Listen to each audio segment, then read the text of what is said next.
अकबर बीरबल की कहानी। मज़ेदार किस्से बहुत ही प्रचलित रहे हैं, ख़ास तौर पर इनकी शैली के कारण, क्योंकि इनकी शैली में हंसी ठिठोली के साथ साथ ज्ञान भी मिलता है, जो कि किसी भी कहानी का मुख्य उद्देश्य माना जाता है। अकबर बीरबल बुद्धिमत्ता की कहानियाँ कई सालों से हमारे देश का हिस्सा है, इसलिए इनके किस्सों पर कई टीवी सीरियल भी बनाए गए हैं, जो काफ़ी लोकप्रिय थे। बीरबल की चतुराई इन कहानियों का मुख्य श्रृंगार होती थी, जो आज भी रोचक लगती हैं। कहानियाँ हमेशा ही जीवन में शिक्षा देती हैं, अतः हमेशा ज्ञानवर्धक कहानियाँ पढ़ते रहना चाहिए। ऐसी ही एक कहानी नीचे दी जा रही है, जो छोटे बड़े सभी को जीवन का एक महत्वपूर्ण उपदेश रही है। अकबर बीरबल की कहानियों के समूह के एक नई कहानी, गलत आदत। गलत आदत। एक बार अकबर गहन सोच में थे, ऐसा लग रहा था परेशान हैं। तब एक दरबारी ने उनसे उनके परेशानी का कारण पूछा। तब अकबर ने बताया, उनके बेटे सलीम को अंगूठा चूसने की एक गंभीर गलत आदत पड़ गई है। जैसे जैसे वे बड़े होते जा रहे हैं, इसकी आदत की वजह से हम सभी परेशान हैं, लेकिन शहजादे ज़िद्दी हैं और किसी की नहीं सुनते। तब उस दरबारी ने अकबर को एक संत के विषय में बताया। उसने कहा कि एक संत है, कहते हैं कि उनसे जो एक बार बात कर लेता है, वो उसकी हर बात सुनता है और अपनी सारी बुराई त्याग देता है। उसकी बातें सुन अकबर को अपनी परेशानी का हल उस संत में दिखाई दिया और अकबर ने उस संत को दरबार में लाने का आदेश दे दिया। कुछ समय बाद संत को दरबार में बुलाया गया, उनका आदर सत्कार किया गया। तब संत ने लाने का कारण पूछा। अकबर ने उन्हें सलीम का अंगूठा चूसने की आदत के बारे में बताया और कुछ उपाय करने को कहा। अकबर और सभी दरबारी टकटकी लगाए संत को देखने लगे कि वो क्या उपाय करता है, लेकिन संत कुछ देर सोचने के बाद बोला, उसे एक हफ्ते का समय चाहिए, और ऐसा कहकर वो बिना सलीम से मिले चला गया। उस समय दरबार में महान बीरबल भी मौजूद थे।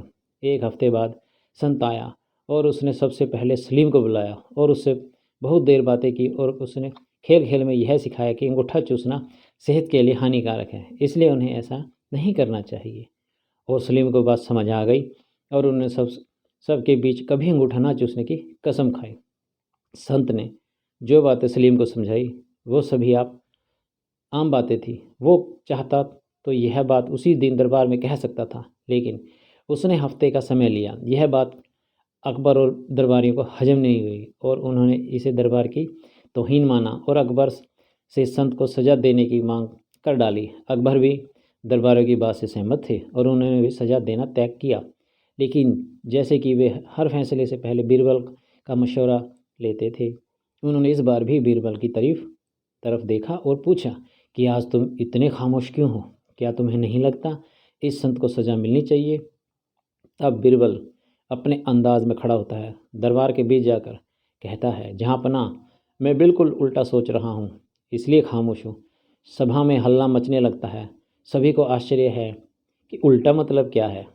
तब बीरबल कहता है, मेरे हिसाब से ये संत महान हैं, हमें इनसे सीख लेनी चाहिए और गुरु मानकर इनका आशीर्वाद लेना चाहिए और इनके साथ हुई गुस्ताखी की माफ़ी भी मांगनी चाहिए। यह सुनकर सभी को गुस्सा आ जाता है और दरबार में कोहराम मच जाता है।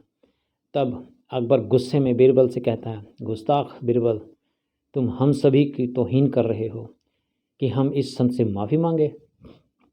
तब बीरबल कहता है, जहाँ पनाह गुस्ताख की नाफरमानी को माफ़ करें, लेकिन मेरे मुताबिक यही न्याय संगत है। अकबर कहता है, बीरबल अपनी बात को साबित करो।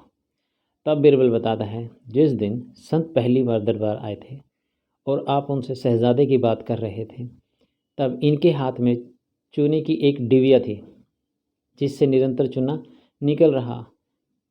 निकाल कर वो खा रहे थे। लेकिन आज उनके हाथ में कोई डिबिया नहीं है, क्योंकि जब आप उनसे शहजादे की गलत आदत की बात कर रहे थे, तभी उन्होंने अपनी आदत का एहसास हुआ और उन्होंने एक हफ्ते का समय खुद को सुधारने के लिए मांगा और अपने आप को सुधार कर उन्होंने आज सलीम को ज्ञान दिया।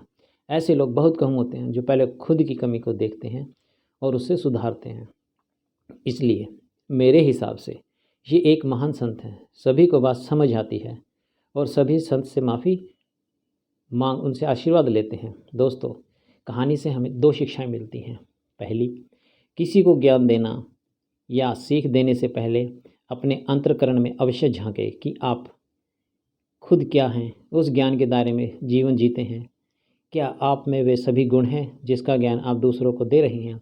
अगर नहीं है तो पहले खुद को सुधारें, फिर दूसरों को ज्ञान दें। और अगर आप खुद सुधर नहीं सकते तो दूसरों को ज्ञान देने का आपको कोई हक नहीं बनता। दूसरी शिक्षा यह मिलती है कि दरबार में बिना विचार किए सभी संत को दोषी कहने लगते हैं। हमेशा जो दिखाई देता है सत्य नहीं होता।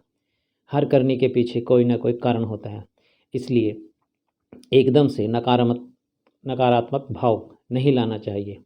हमेशा परिस्थिति का अवलोकन करना चाहिए, क्योंकि जो दिखाई देता है वास्तव में सत्य वो हो ये ज़रूरी नहीं। अपनी राय कायम करने से पहले यह जानना जरूरी है। इसलिए बीरबल ने कहा था उसका निर्णय न्यायसंगत है। पौराणिक कहानियाँ हमें धार्मिक ज्ञान देती हैं जो हमारे जीवन में काम तो आती ही हैं, साथ ही हमारा सामान्य ज्ञान बढ़ाती हैं। सलीम अनारकली की प्रेम कथा एवं जोधा अकबर की प्रेम कथा दोनों ही लोकप्रिय विषय रही हैं, जो कि कई फिल्म एवं टीवी धारावाहिकों के रूप में दर्शकों तक पहुंचाए गए हैं।